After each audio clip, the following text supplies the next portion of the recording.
Assalomu alaykum hammaga. Bugun sizlar bilan biosferaning chegaralari haqida gaplashib o'tamiz. Unday bo'lsa, diqqatlaringizni ushbu rasmga qarashlaringizni so'ragan bo'lar edim. Xo'p. Bu yerda yerni qavatlari, ya'ni qobiqlari joylashgan hisoblanadi. Biosferaga qaysi qavatlar kiradi? Biosferaga litosfera, gidrosfera hamda ushbu chizmani ichida joylashgan troposfera. Ya'ni bu atmosferaning bir qismi. Troposfera. Maktab darsligidagi chizmaga qaraganda tushunarliroq qilib tasvirlashga harakat qildik. Ushbu chizmani qavatlarning joylashuv ketma-ketligini ham eslab qolishni oson variantini nasib qilsa aytib o'tamiz. Xo'p, lito degani bu tosh degani, ya'ni tosh, qattiq qavat demoqchi. Gidro degani suv qavat demoqchi. Troposferaga keladigan bo'lsak, bu litosferaning ustki qavatida joylashgan hisoblanadi. Mana tog'lardan teparoqda troposferaning ustki qismida ozon ekrani. Bilamiz, ozon bu kislorodning allotropik shakl o'zgarishi hisoblanib, yer qavatidan ba'zi adabiyotlarda 20, 25, 30 kilometr tepada joylashgan deb ma'lumot keltirib o'tilgan hisoblanadi. Endi atmosfera yerning litosferasidan eng tepada joylashgan qobiq hisoblanib, atmosferani ushbu qobiqlar ketma-ketligida joylashgan hisoblanadi atmosferaning tarkibida. Xo'p, atmosferaning eng 800 kilometrdan yuqori qismi egzosfera. Egzo degani bu tashqi degani albatta. Undan keyingi termosfera hisoblanadi. Termosfera ba'zi adabiyotlarda darslikda ham ionosfera ko'rinishida kelgan hisoblanadi. Termo degani issiq degani.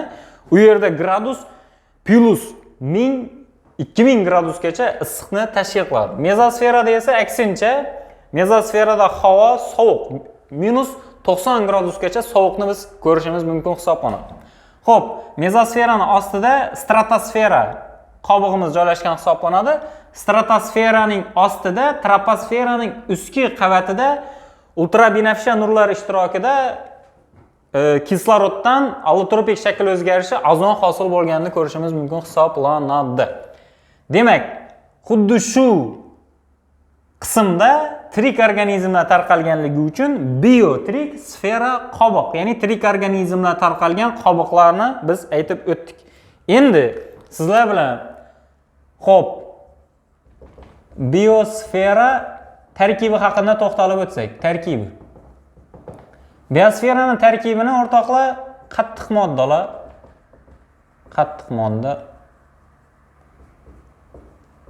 biogen modda, abiogen va qanaqa biogen usulda hosil bo'lgan moddalar, keyin albatta biotirik bo'lgandan keyin tirik moddalar tashkil qiladi. Tirik modda. Biosferaning tarkibina kiruvchi qattiq moddalar nimalar va ular yer yuzida qachon paydo bo'lgan? Yerda hayot paydo bo'lishidan oldin qattiq moddalar paydo bo'lgan hisoblanadi. Bularga biz zumrad, kvars,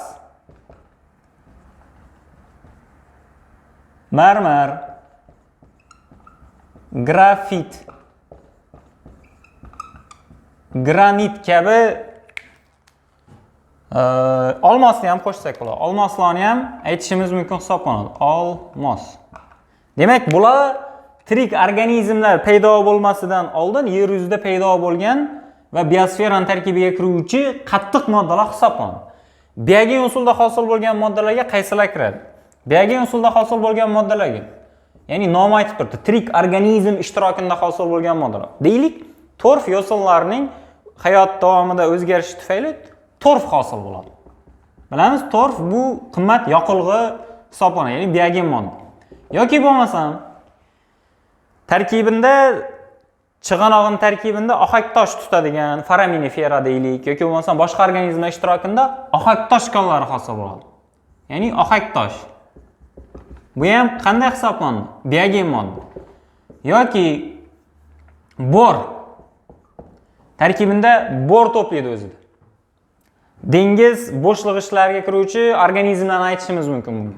Xo'p, yoki bo'lmasam yana nimalarni? Ko'mir. Yerda daraxtsimon paparotniklar bor edi, deylik. Yer yuzida yemirilishlar, vulqon otilishlari natijasida ular bir-birining ustiga quladi. Natijada daraxtlardan ko'mir konlari hosil bo'ldi hozir. Demak, bu ham biogen moddaga kiradi. Endi biogen va abiogen usulda hosil bo'lgan moddalarga biz tuproq qatlamlarini aytishimiz mumkin. Bularga sur tuproq, gil tuproq va boshqa tuproqlarni aytishimiz mumkin. Ya'ni bu ham abiogen va biogen usulda hosil bo'lgan moddalar hisoblanadi. Tirik moddalar esa hammamiz bilamiz bu albatta bakteriya, shu biosferaning tarkibini tashkil qiladi, zamrug',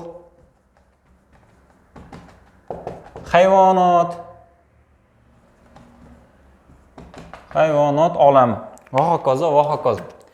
Endi xo'p, ushbu chizma ham tushunarli. Buni qanday eslab qolishimiz mumkin degan savol tug'ilishi mumkin sizlarda. Eslab qolish uchun abreviaturadan foydalanamiz. Abreviatura nima? So'zlarni bosh harflaridan iborat bo'lgan so'z. Men abreviatura ko'rinishidagi sizlarga gap aytaman va ushbu ko'rinishni siz eslab qolishga harakat qilasiz. Egzosfera,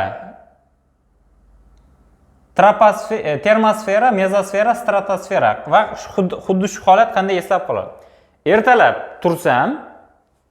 Ertalab tursam meni sochimga oq tushibdi.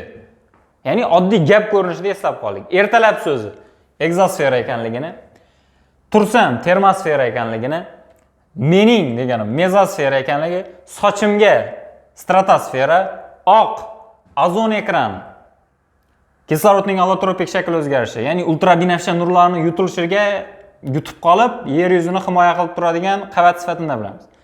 Oq tushibdi, troposferani ko'rinishida eslab qolishimiz mumkin hisoblanadi. Undan keyingi qobiqlarimiz bu yerning mantiyasi va boshqa ko'rinishlarini qisqacha tushuntirib o'tdik degan umiddaman.